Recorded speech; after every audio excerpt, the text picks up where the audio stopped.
All right, ladies and gentlemen, thank you so much for being here tonight at the Planning and Consultation Committee meeting. My name's Jeff Payne, and I'd like to remind members of the public that the meeting will be live streamed and recorded, and that the live stream recording will be made publicly available on YouTube and Council's website. Nillumbik Shire Council acknowledges the Wurundjeri people who are the traditional custodians of this land, and I'd like to pay my respect to their elders past, present, emerging, and extend that respect to other Indigenous Australians present. Apologies, there are none, and there are no disclosures of conflicts of interest. So I should remind committee members that if there are any conflicts of interest, they should be disclosed immediately before the relevant item. I would like to get a mover for the confirmation of minutes, please. Thank you. Mayor Eyre. Thank you, Chair. Recommendation that the committee acting under delegation from Council confirms the minutes of the Planning and Consultation Committee meeting held on Tuesday the 10th of May 2022, which is attachment 1. Do I have a seconder for this motion? Councillor Perkins, Councillor Stockman. I'm going to go with Councillor Perkins. That's the first hand I saw up at the time. Thank you very much. I will now put this motion to a vote. All those in favour? That motion is carried unanimously. We now move on to the first of the officers' reports. This is PCC.020-22. Nillumbik Neighbourhood Character Strategy, response to the first round of public engagement. We have 8 speakers for this report, and I will invite the first of those speakers, Tim Phillips, to make his way to the desk and to switch on the microphone.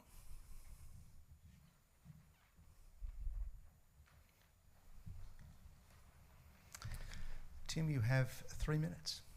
Just before I start, I also have a report from Sue Dyatt. That's true. So we have you listed as speaking on behalf of yourself and Sue.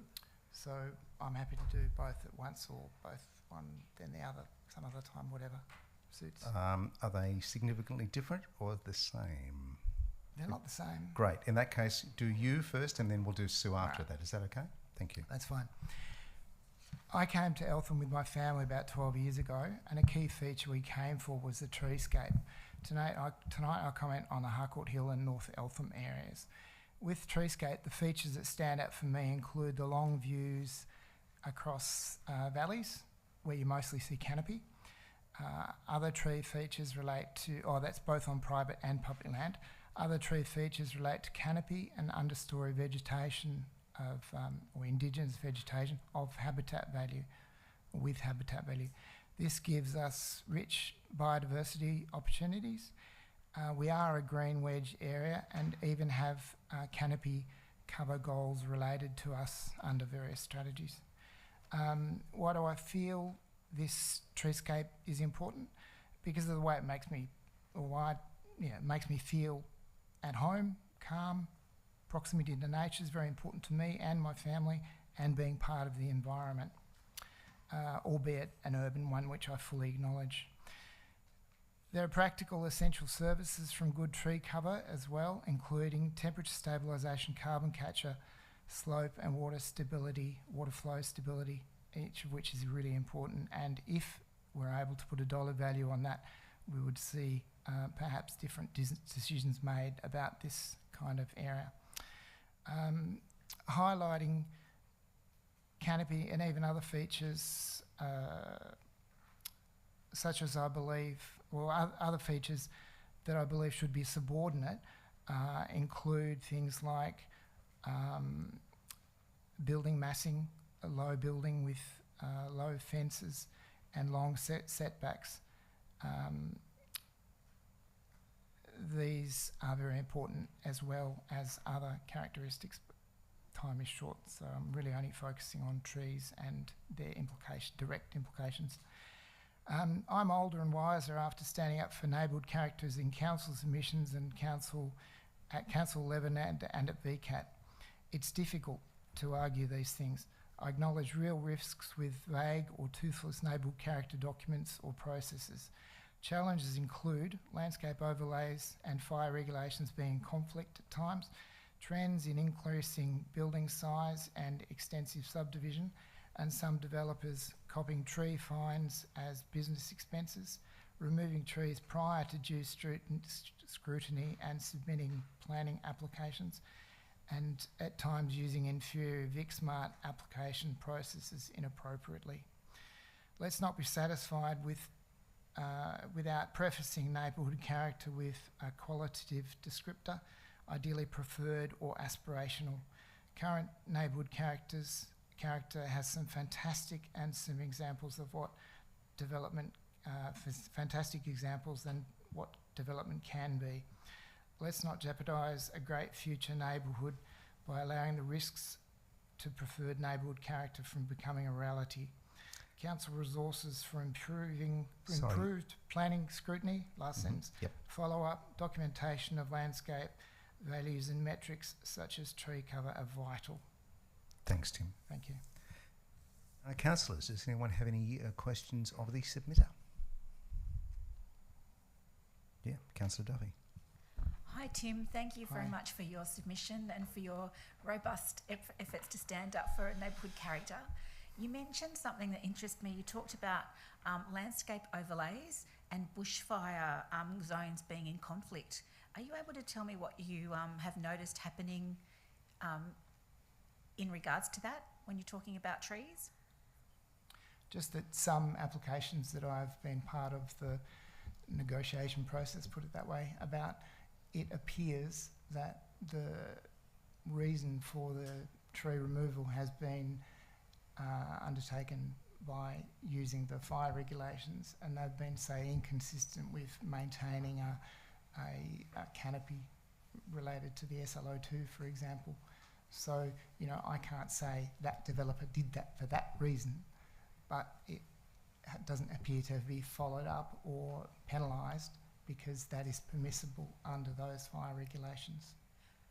One last question related to that. Would you like to see us as council fight harder to advocate for the bushfire zones to be reconsidered in the area that you're talking about in Eltham North?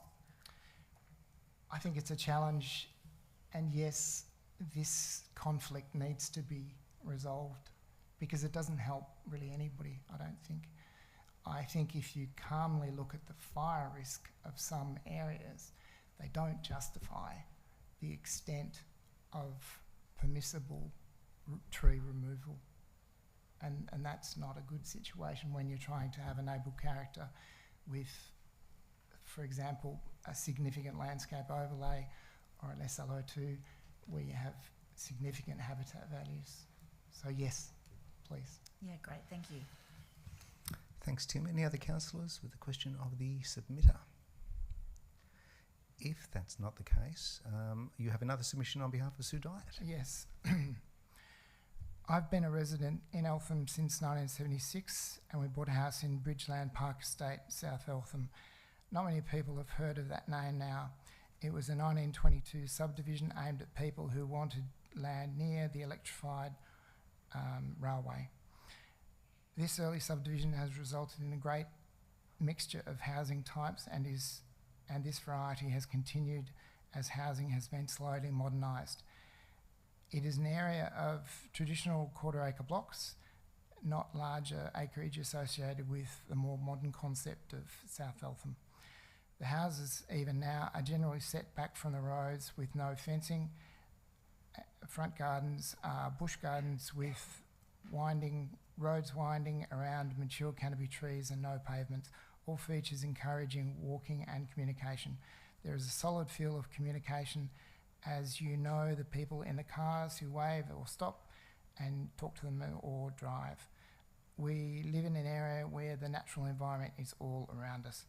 Bridgeland Park is in fact a neighbourhood that typifies the concept of residential living with nature, within nature, and is what people consider the concept of Eltham.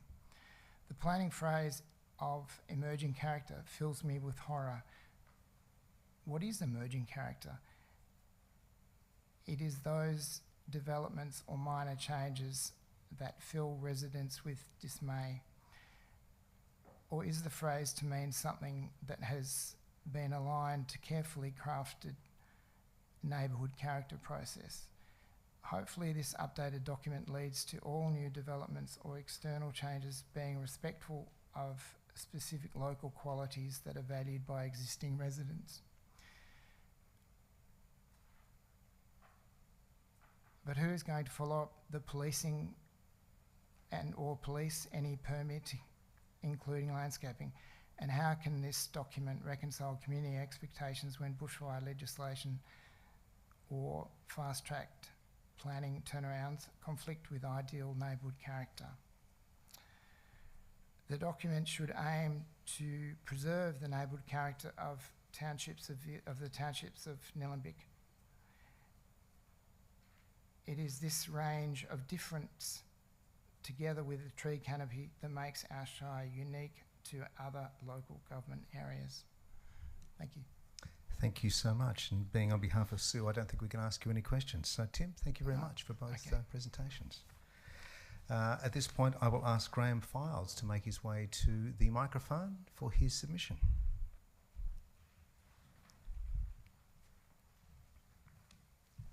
Thank you, Jeff.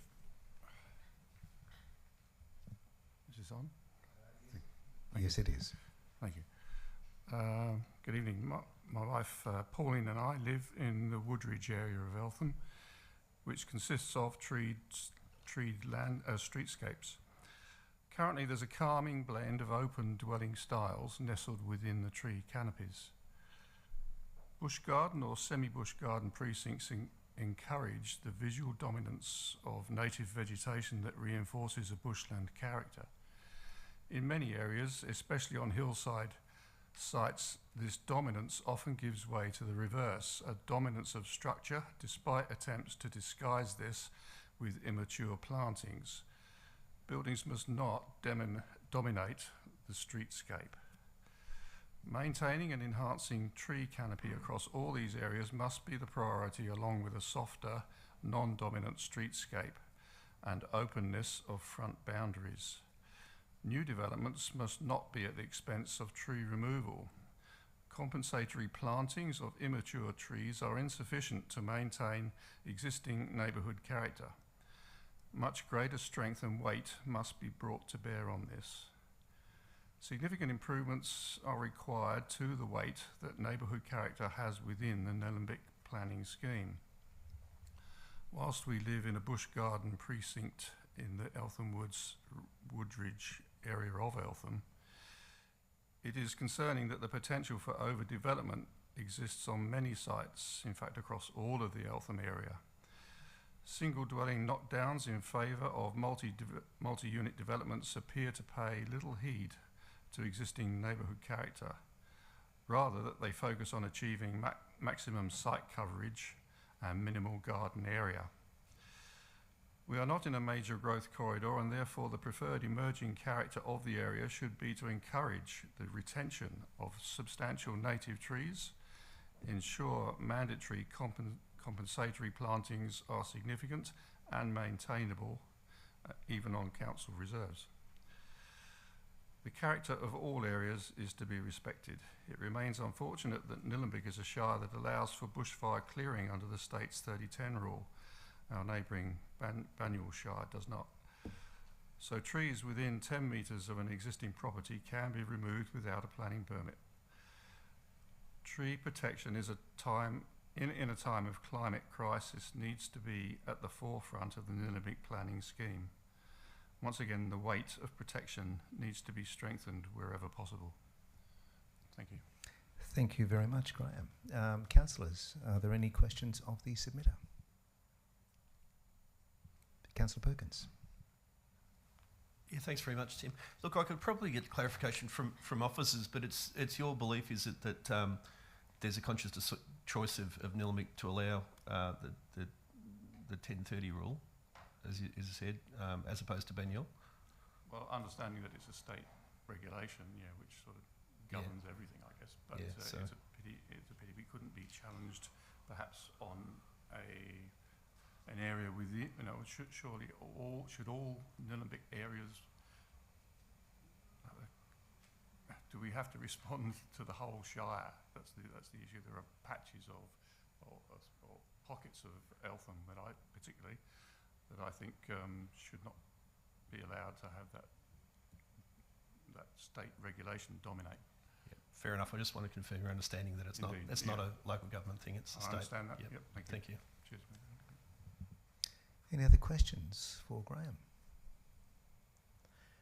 In that case, thank you very much, Graham. Thanks for your submission. I will now ask for Simone Cusack to make her way up to the microphone. Calling once, calling twice. We will move down the list to Carlotta Quinlan. Carlotta will be making two presentations, I believe, one on behalf of herself and one on behalf of ECAG.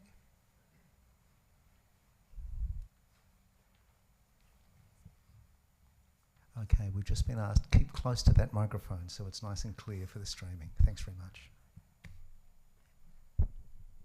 Is that right? Thank you. On behalf of Eltham Community Action Group first.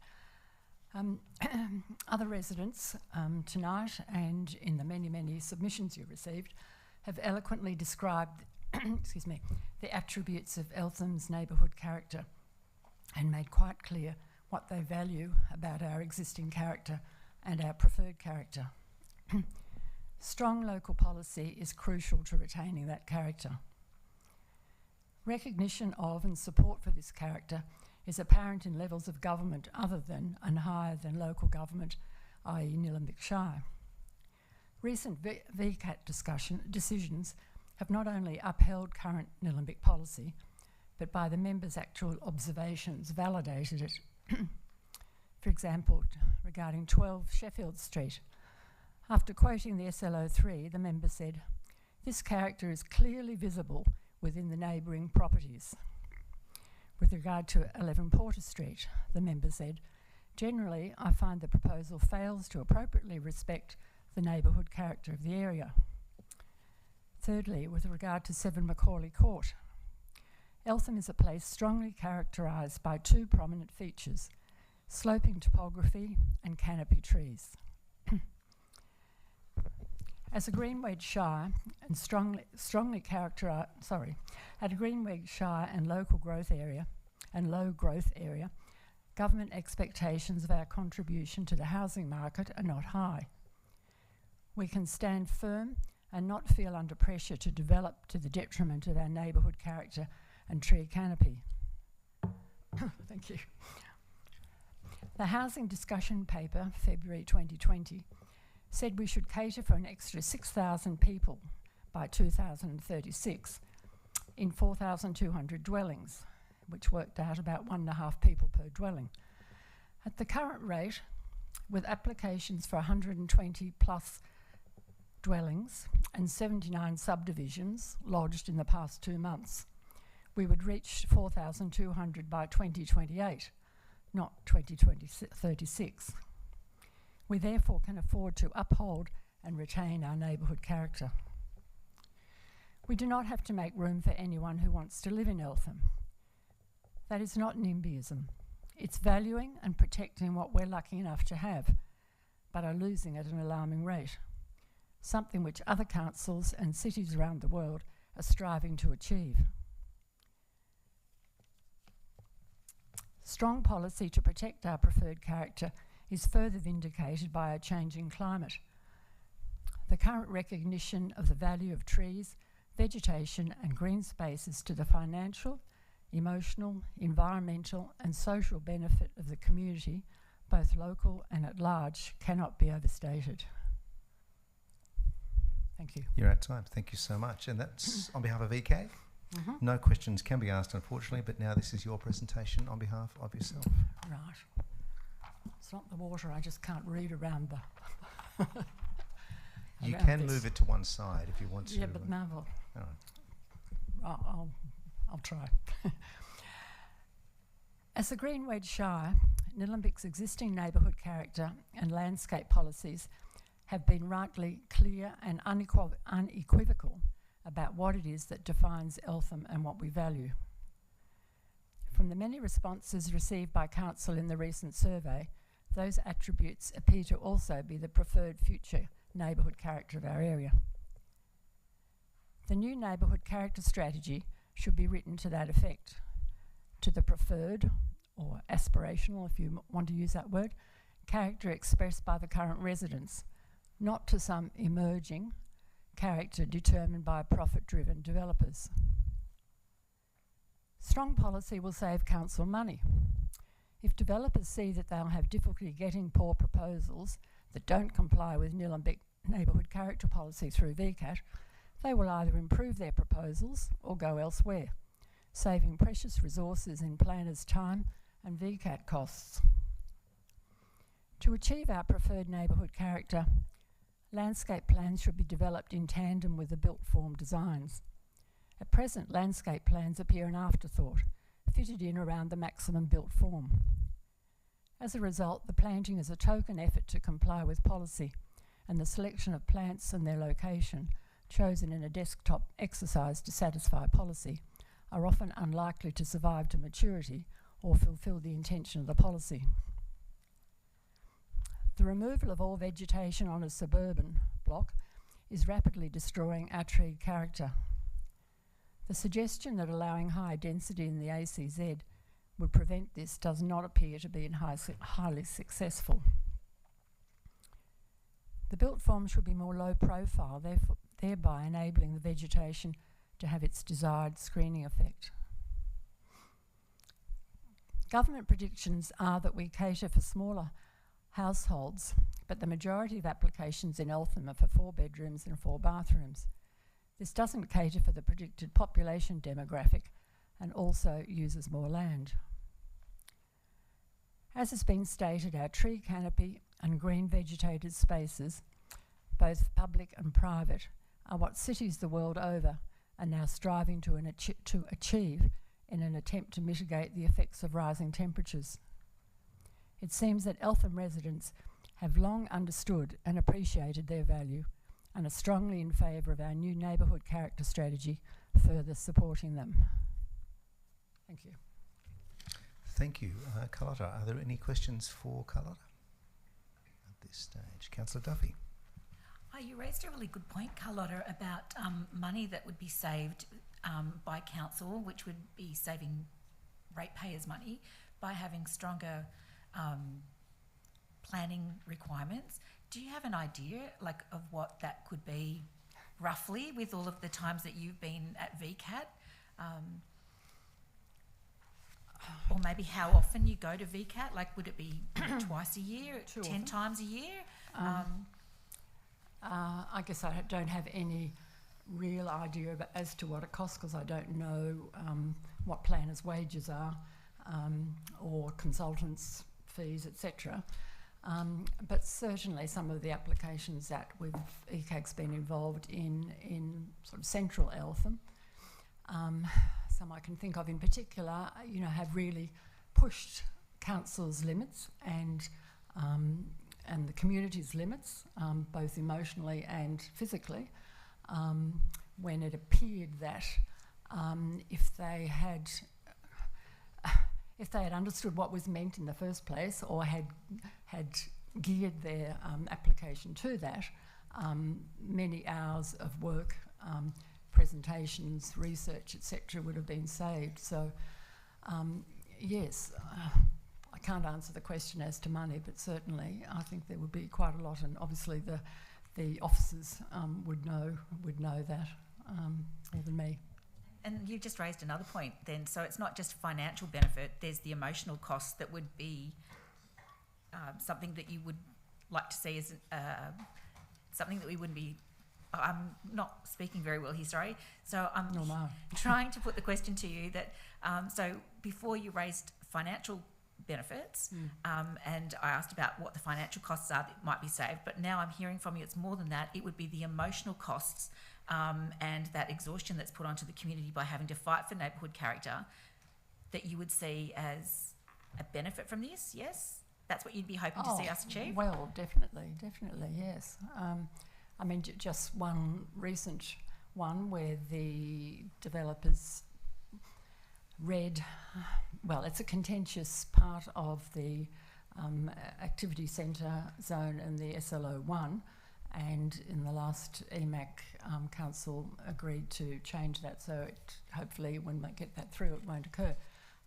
But these applicant solicitors pushed that really hard, so it wasted 7.5 hours, I think, till 6:30 one Friday night of council planners' time, residents' time, obviously the solicitors, the VCAT person, forcing, coming to a decision that said that ECAG residents could not speak about anything other than this 5 metres from a tree.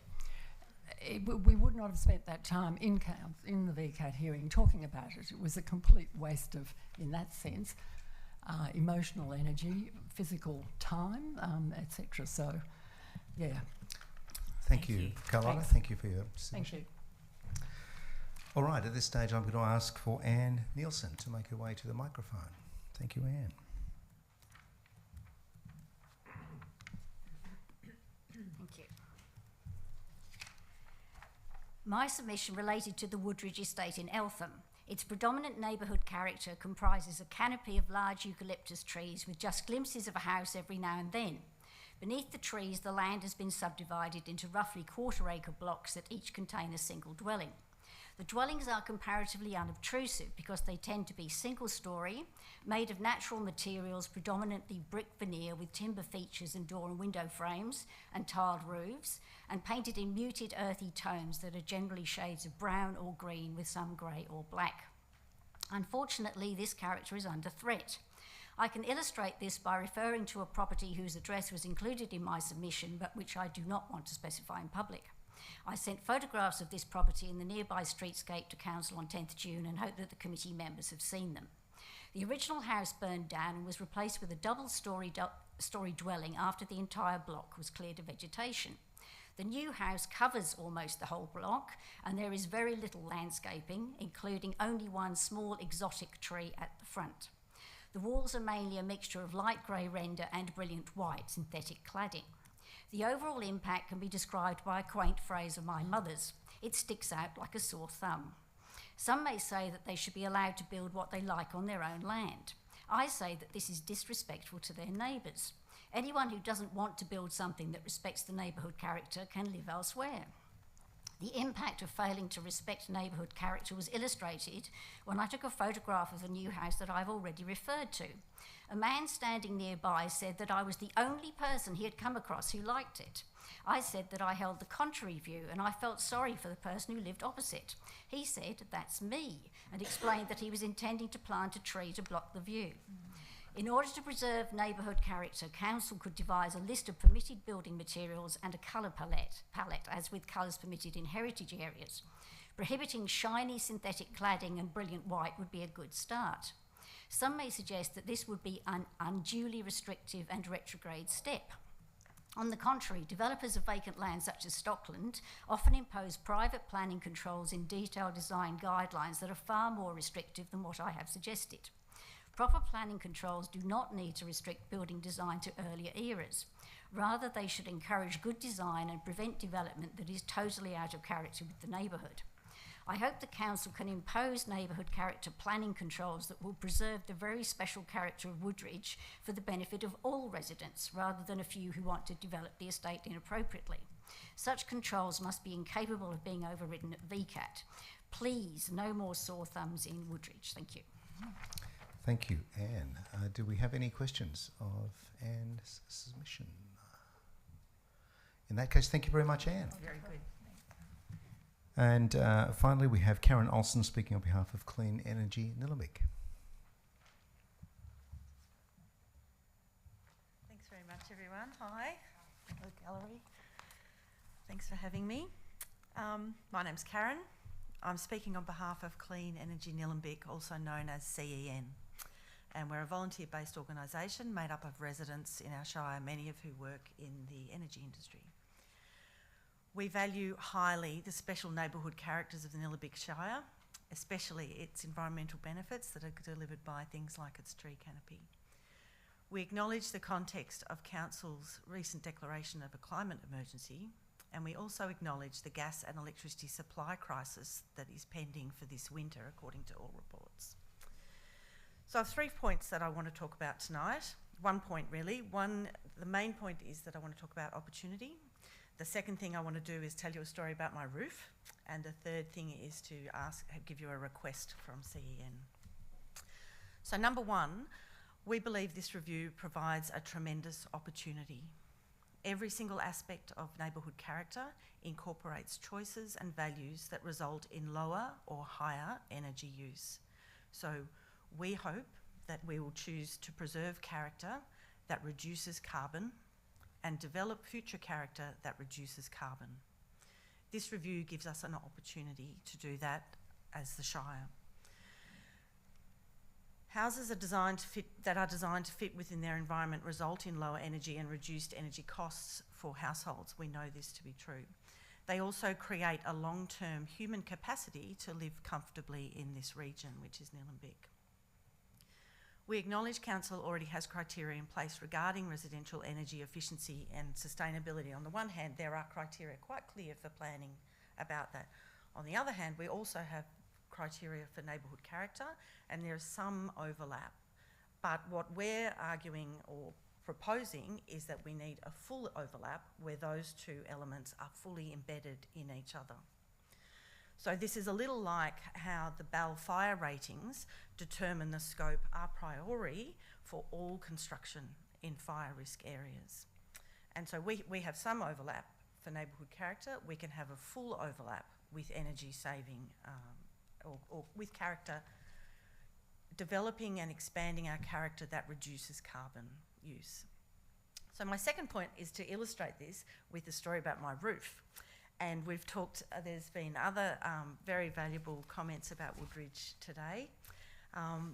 There are many areas, including Woodridge in Nillumbik, where the houses are predominantly roofed with brown terracotta tiles or dark coloured corrugated metal. So this is in contemporary suburban developments. There's a lot of it in Diamond Creek, which has a particular character.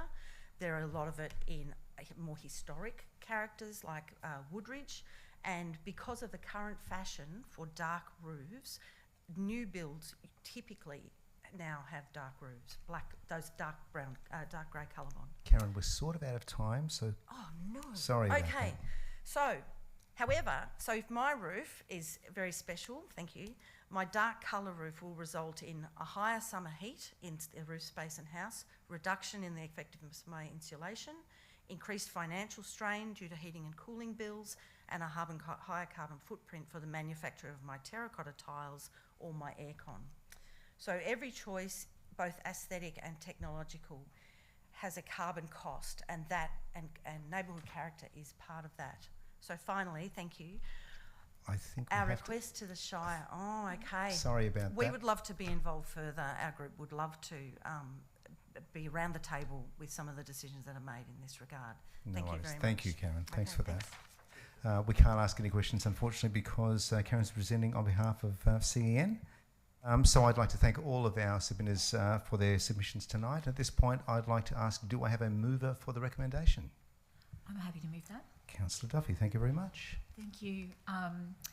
Neighbourhood character strategy, a response to first round of public engagement. The recommendation is that the committee acting under delegation from Council 1 notes the community response to the first round of engagement for the Nillumbik neighbourhood character strategy, that the first draft of the neighbourhood character strategy is scheduled to be presented to the August 2022 council meeting to be endorsed for public engagement.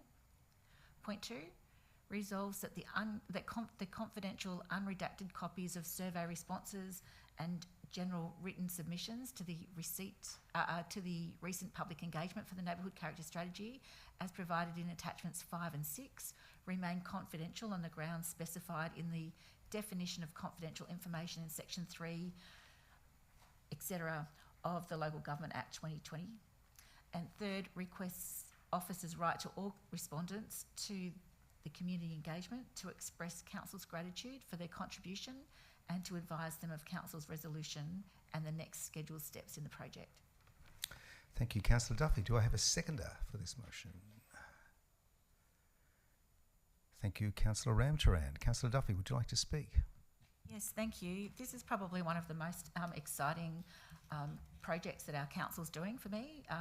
Coming onto council, looking at appropriate development, protecting our green wedge and our neighbourhood's preferred elements is something that a lot of people had identified to me and something that I've noticed myself as well. We want to, the comments from the community, there's been 332 written responses received, which is really encouraging. Tonight we've heard impassioned representations from members of the community. And just to sum up, I suppose we heard from Tim that, Harcourt Hill, these neighbourhoods have got identities, and the trees and protecting tree canopy and the Indigenous understory is something that's very important. A number of people have mentioned that. We heard from Anne about Eltham Woods, about homes nestled into the landscape, and suggestions of colour palette and style guidelines for neighbourhood character in our planning controls, which is a great one. We've just heard from Karen about clean energy Nillumbik and the suggestions there about how we can save money and meet our climate commitments, and maybe even fast track them for the community by making choices in character that reduces carbon and lowers energy costs and also increases the human comfort. So there are lots of things that can come from this neighbourhood character strategy. And I think the thing that's really important to our council is that we've identified this as an area that we really need to spend money on. The last character study is, back in 2003, so it's 20 years old. There's a lot of stuff that's happened in that time, and we're really keen to make sure that we can help protect the neighbourhoods that we live in, and very keen to make sure that we listen to the community and that this is not just a tick box exercise. So Karen, when you said before that you'd like to stay involved, we'd certainly like to make sure that we stay involved with everybody. And so this is the first round of consultation. There will be another 2 rounds to go with this, and we really want to get it right, because this is setting up not just the 50-year future, it's the 100-year future. Houses last a long time, and one of the things of our bush character and our semi-bush character, particularly in the urban parts of the Shire, it needs to be protected, because we've been seeing what's happening when clear filling of blocks take place. And particularly, Tim, you mentioned it in your submission, the conflict that happens between some areas with a special landscape overlay, and then we've got a bushfire-prone area. And so, I can just think of, one street corner in Edendale where there are 4 blocks that have been clear-felled of trees. And so that neighbourhood, everywhere I drive now and walk around, I'm seeing the voids. So if I'm seeing the voids in just what's happening in the last 8 years, 10 years, particularly the last 2 years, what are people seeing that have been here for as long as we heard of when Carlotta talked about Sioux Diet and moving into the area in the 1970s.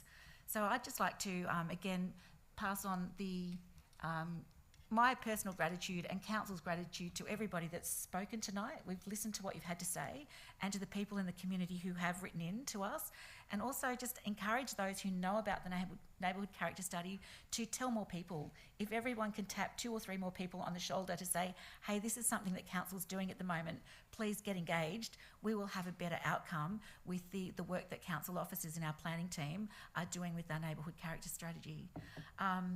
I think that might be enough from me about this at this stage, but I'll look forward to hearing more from people over the course of the next few months. Thank you. Thank you, Councillor Duffy. Councillor Ramcharan, would you like to speak? No, in that case, I will put the motion to the vote. All in favour? And that motion is carried unanimously. We now move on to PCC 021/22, the draft communication strategy. We do have a speaker to this, putting in a submission, and it's Jim Connor. Jim, would you like to make your way to the microphone, please?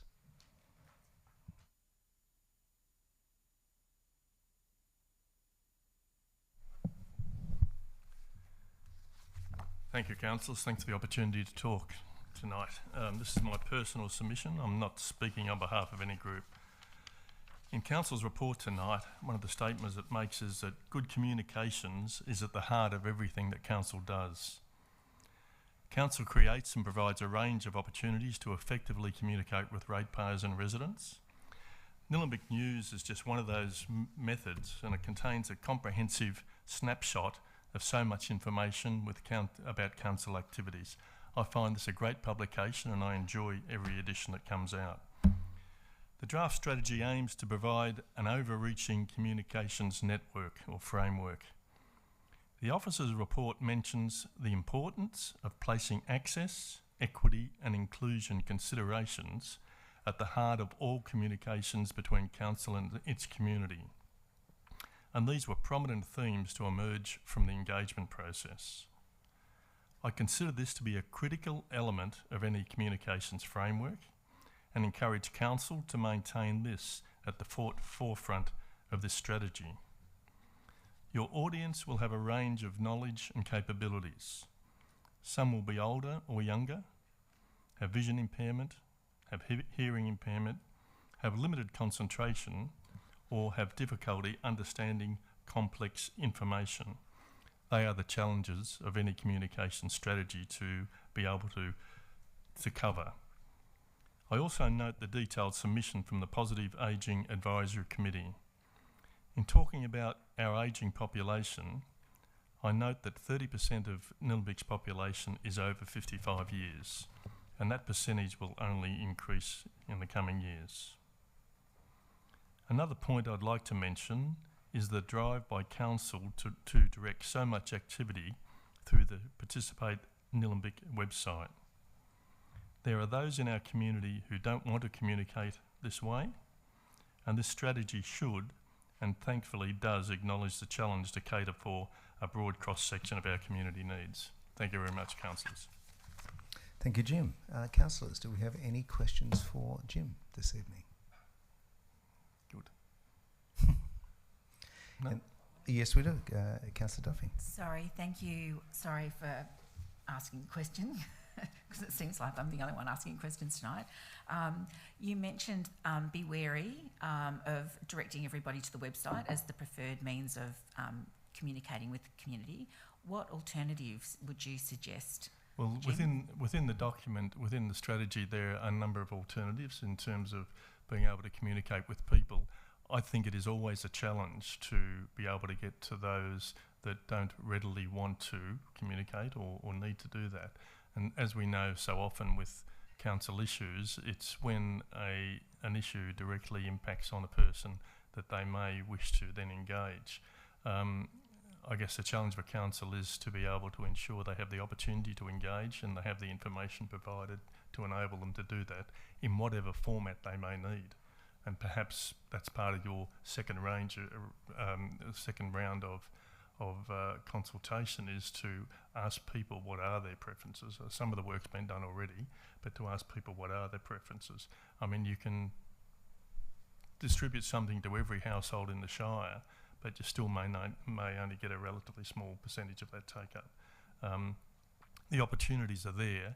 I just have a little bit concerned, as I've expressed in this place before, about the predominance of pointing people to participate in the Nillumbik website. There are people that don't use that sort of option, and they need to have need to have other options if they wish to engage. Thank you, Jim. Thank you, Councillor Murphy. Thank you, Jim, for your submission. All right, at this stage, I will ask, do we have a mover for the recommendation? Councillor Ramtran. Yes, I'd like to move that the committee acting under delegation from Council 1 receives and notes the submissions received from community members contained in attachments 2 and 3 in respect to the draft communication strategy 2022 to 2025 in attachment 1. 2, requests officers to consider and incorporate feedback into the draft communication strategy document where appropriate. 3, requests officers present the final version of the communication strategy 2022 to 2025 at the 26th of July 2022 Council meeting for formal adoption by Council. 4, resolves that the confidential unredacted copies of survey submissions and general written submissions to the recent public engagement for the draft communication strategy 2022 to 2025 as provided in attachments 4 and 5 remain confidential on the grounds specified in the definition of confidential information in section 31G2 of the Local Government Act 2020. 5, thanks submitters for providing Council with feedback on this important matter. And 6, requests officers write to all respondents to the community engagement to express Council's gratitude for their contribution and to advise them of Council's resolution and the next scheduled steps in the project. Thank you very much. Do I have a seconder for this motion? Mayor Eyre, thank you. Councillor Amtram, would you like to speak to this? Yes, and just to thank Jim for showing up to talk to your submission, and we did have a number of other submitters as well. And I think one of the key things that really shone through was people really value two-way communication. So we've really had a look here with the communication strategy at how do we communicate to the community, and I think what we heard from a lot of submitters was how do we also hear from the community, because communication has to be two ways. So that's something that we need to take on board going forwards. But I am quite pleased with what we've got here as our draft. It really does have some great actions in it and some great strategies. And this is the first time we've had a document of this level to sort of guide our communications as a council. So I think it's a really good step forwards. Communicating is not an easy thing for a lot of councils, and it's not something that many councils do well. And we often do hear from the community that they don't hear things that they think they ought to have heard. And I think this strategy will really put us in the right direction of making sure that we can get a message out to the community as easily as possible and as effectively as possible. Especially when a lot of people are not necessarily engaged until they realise how it affects them, and by then it's too late. So how do we engage those people? How do we make sure that people know that what we're doing will affect them, and let them know that quickly so that they can actually get involved and have their say, rather than missing the chance to have their say and then down the track saying, well, why didn't you contact me? The other thing I'm really excited about from this strategy is the new residence pack, which is one of the actions under the strategy, and that will actually help us get some really key information to new residents who move into the Shire. So that's both information that's really useful for them to know, and also information that your average person probably doesn't care too much about, but actually we as a council could really benefit from making them aware of it, such as what goes in which bin, how do you clean up for bushfire, what can you do and what can't you do on your own land, how do you protect your land from weeds, how do you make sure that you encourage native vegetation, why should you not remove existing trees. It also talks to making connections within the community, and really making sure that we know how to reach out to relevant parts of the community for relevant communications. For example, if we're doing a consultation about sports facilities, well then we ought to be reaching out to sports clubs, and that I think is something that we really need to have a better understanding of internally, and get a real understanding of who those groups are, who those people are, and who are the key contacts within those groups, so that if we have something we think could be relevant to them, well then we can actually tap them on the shoulder and say, here, could you communicate this to your members for us, so that we can make sure everybody's aware. And I think that's a really powerful tool. There's a lot more there in the strategy. I'm not going to sit here and read through the whole thing, but I think it really is a good first step for this council in making our communications a lot more effective, and really can't wait to see the outcome. Thank you. Thank you, Councillor Antran. Mayor Eyre, would you like to speak? Thank you, Chair. I'm really pleased that we've got this document going forward. I think communication is really important, not only from council but for residents to also communicate with each other. So these things happen as part of council. And it is correct, participate in Eltham is not the only way to engage with residents, and a number of alternatives are suggested in this document, which I think is great. And the challenge is to how to engage those not wanting to be engaged, or are not online, or don't have a letterbox. I think Councillor Egan and Councillor Rantram would know that. A lot of their constituents don't have letterboxes. So how do we reach all our residents? We can't do the same old one size fits all. And I'm really pleased to see that the Positive Ageing Advisory Committee did put in a submission, as they've had a working group as a subset of that advisory committee, and they've been working on that, I think, maybe 6 or 12 months. So I'm really pleased that they feel that they've been able to work together on where they felt communication was important for older people, and now been able to feed that into this larger document. So thank you to everyone who's submitted and to those who have come tonight. Thank you. Thank you, Mayor Eyre. Are there any other councillors that would like to speak? Councillor Duffy. Thank you. Just very quickly, there are 21 responses that we've received to this engagement, so that either shows that people are generally happy with our communication, or we didn't do a very good job and we've only had 21 people respond. So I'm hoping that we can assume that people are happy, but in my gut I know that that's kind of not quite the whole story. We do need to do a better job with our communication, and the officers do the intention is to always do a great job. There are some times that we miss the mark. So I'm not wanting to criticise what's being put before us. I'm actually wanting to celebrate it. So I think it's great that we've got a communication strategy, and I would like to really pay special tributes to the Positive Ageing Advisory Committee. As the chair of that committee, I'm really proud of them for taking the effort to put together a response to this engagement on communications, as Mayor Eyre said before, and they've also done that for the recent recreation and leisure strategy. So our advisory committees have got a powerful way of being able to feed back the advice to council that they have to represent the groups that they are representing. So that's another way that we could look at our communication strategy being enhanced.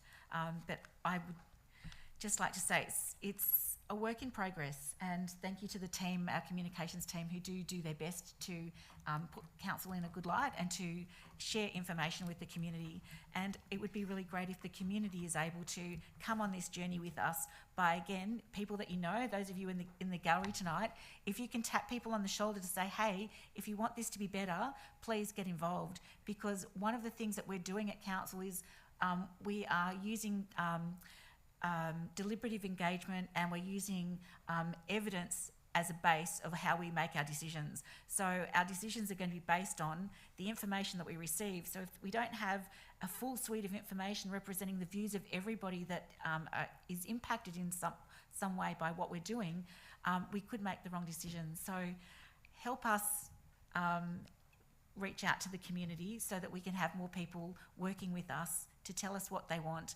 And we would like to be able to do the best job that we can as a team of councillors, working with a professional group of council officers that are trying to do their best in their endeavours in every different section of the business that they work in.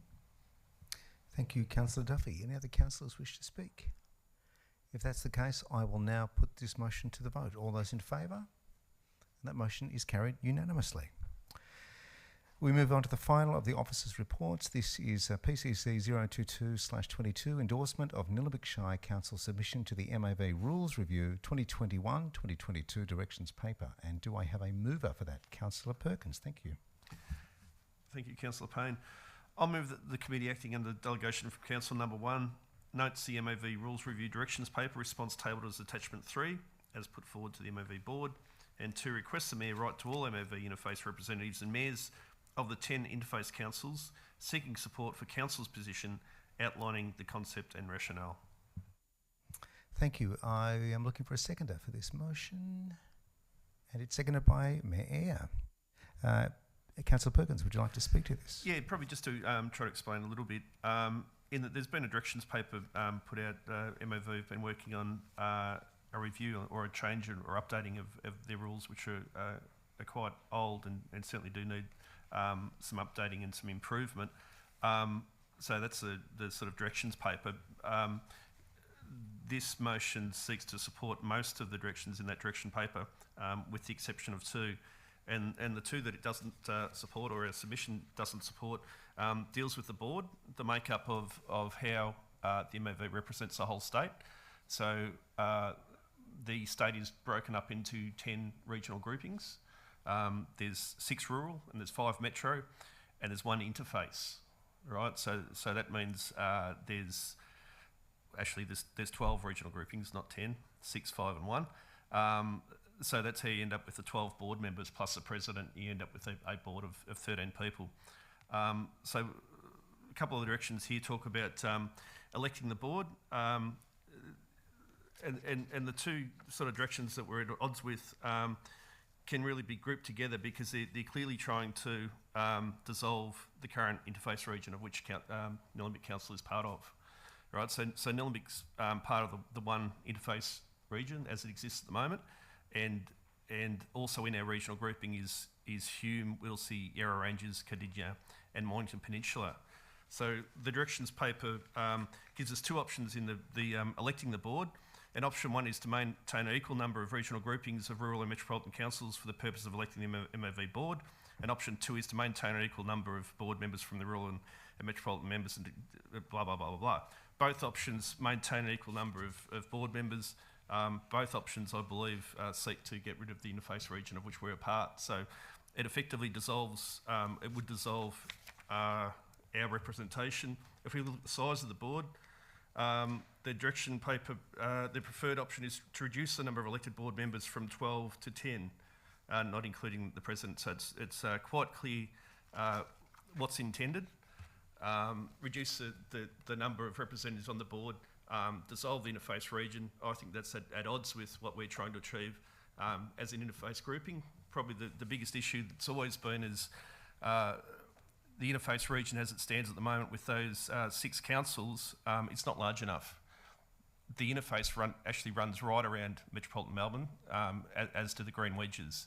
So this paper puts forward a proposal to, instead of deleting the interface region, actually expanding it and having 2 interface region or 2 interface board members. So the whole of, almost all the green wedge areas on outer metro Melbourne are represented. So the and the interface, the 2 interface regions, one would be the west and one would be the east that we're proposing. The west would be Wyndham, Melton, Hume, Whittlesea and Mitchell, and the east would be Nillumbik, Yarra Ranges, Cardinia, Casey and Mornington Peninsula. So I can read out what we've said in the submission, basically might make it a bit clearer as well. MAV board representation currently has 1 board member representing each of 6 rural regions, 5 metro regions and 1 interface region. Council is part of the only interface region. The region contains most of the larger green wedge areas, but it is deficient in that many of the other interface municipalities are excluded. Council strongly believes that the groupings must balance growth with the importance of protecting the significant features and assets found in these areas to ensure ongoing environmental, economic, cultural and health and wellbeing outcomes for our community. The declaration of a climate emergency from many of us requires nothing less. The Victorian State Government composition of interface councils includes 10 local councils. It is with this in mind that Council requests MAV consider creating 2 separate interface groupings comprising each of 5 councils. The East Interface region comprising of Casey, Cardinia, Mornington Peninsula, Nillumbik and Yarra Ranges Council, the West being Whittlesea, Hume, Melton, Mitchell, Wyndham. This would help ensure the MAV regional groupings and board representation aligns with state government policy. The strength of this suggestion is it ensures a geographic distribution of board members, greater representation of green wedge and growth councils in the regional groupings, and an ability to align the community needs and values of comparable council. This version of geographic distribution also enables the MAV board to better understand the important issues all interface councils encounter financially, environmentally and economically in the face of unprecedented growth. Council will struggle to adequately deliver what is needed to manage and protect the green wedge and deliver on meaningful climate change action without MAV's continued advocacy and support in the regional groupings of the green wedge municipalities. The other part of the motion seeks to promote our position to the potentially 10 affected municipalities. Thank you. Thank you, Councillor Perkins. Mayor Eyre, would you like to speak to this? Yes, only to say that should this motion pass, that I will endeavour to have the letter sent to the other councils at our earliest convenience, hopefully tomorrow, because time is of the essence. So thank you. Thank you, Mayor Eyre. Any other councillors hoping to speak at this point? If that's the case, I will put the motion to the vote. All those in favour? And that motion is carried unanimously. We're moving on now to item 7, which is supplementary and urgent business. And we do have an item of urgent business tonight that can only be admitted by committee resolution prior to consideration of the item. So could I please have a mover and seconder to move the motion to admit urgent business in relation to the appointment of a subdelegate to the 24th of June 2022 Municipal Association of Victoria State Council meeting. I can move that motion. Mayor Eyre, do I have a seconder to that? And Councillor Ramcharan. I will put that admittance motion to the vote. All those in favour? Do I need to read the motion out first? Do we? No? Okay. No worries. Okay, so we have opened it up for that. Okay, now I need a further mover, or she's already moved it? No, so we take the vote. Okay.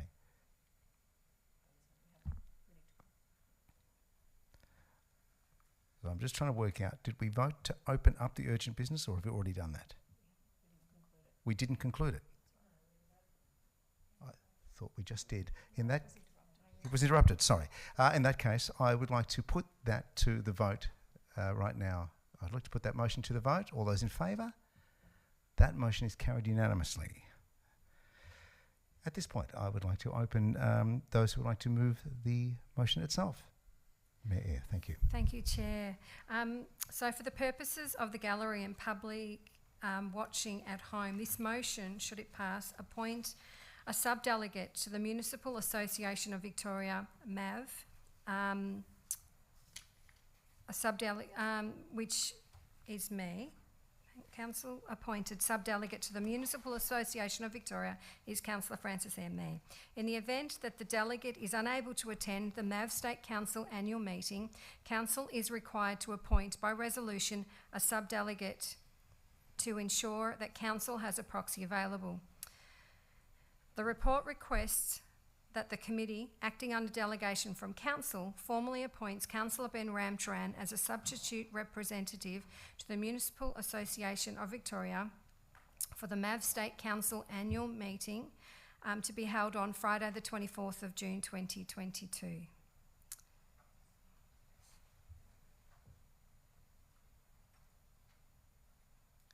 I haven't read the motion. We're really doing well, aren't we, Chair? Smooth as. That's okay. Smooth as. And I hope this is being recorded so that we can play it for other councils as well. Can we start again?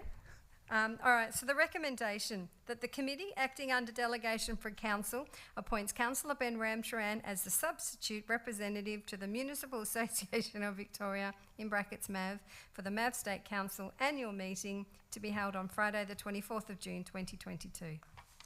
Do I have a seconder for that motion? Councillor Ramcharan. Mayor, would you like to speak to this at all? I already said my things, but basically, because State Council is next week, it is also in person, and we know that the climate at the moment can be a little bit unstable with health. It's important that we have a substitute, and that would be Councillor Ramcharan should this motion be passed, because if we don't have this motion, we can't just send anyone. It has to be someone who has been endorsed. I think I've thank you, Mayor. Fixed things up now. Councillor Ramcharan, would you like to speak to the motion? Just briefly to say I'm happy to fill in for Councillor Eyre if she can't make it. And yeah, thank you to the council for putting me forwards. Any other councillors hoping to speak to this? In that case, Councillor Duffy. Okay. In that case, I do appreciate the humour here. In that case, I will put the motion to the vote. All those in favour? That motion is carried unanimously. We bring ourselves to the end of the evening. We do not have any confidential reports, and by the power invested in me, I close the meeting at approximately 5 minutes past 8. Thank you very much.